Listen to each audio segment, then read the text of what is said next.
pasar saham dalam negeri masih muram.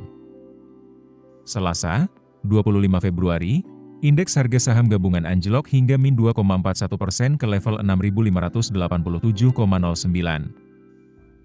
Nyaris mendekati level terendah di tahun 2025 ini. Tak bisa dipungkiri, asing masih mengurangi eksposurnya di saham-saham Indonesia. Terutama setelah bobot Indonesia di indeks MSCI dipangkas dari 2% di awal 2024 menjadi 1,5% pada November 2024 lalu.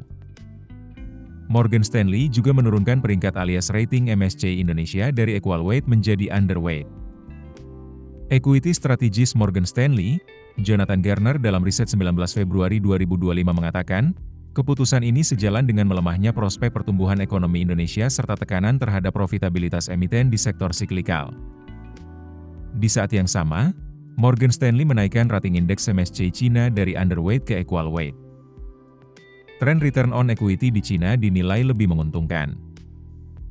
Sebaliknya, return on equity Indonesia menunjukkan momentum penurunan. Indeks MSCI memang kerap menjadi kiblat asing dalam pemilihan saham.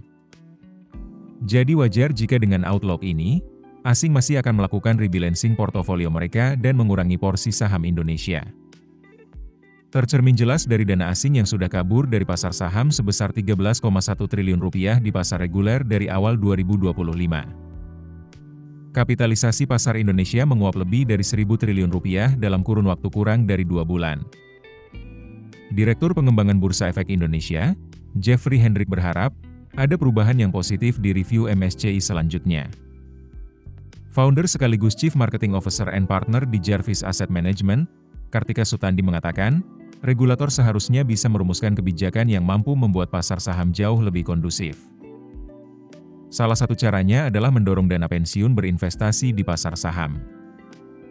Sebab, dana pensiun punya horizon investasi jangka panjang.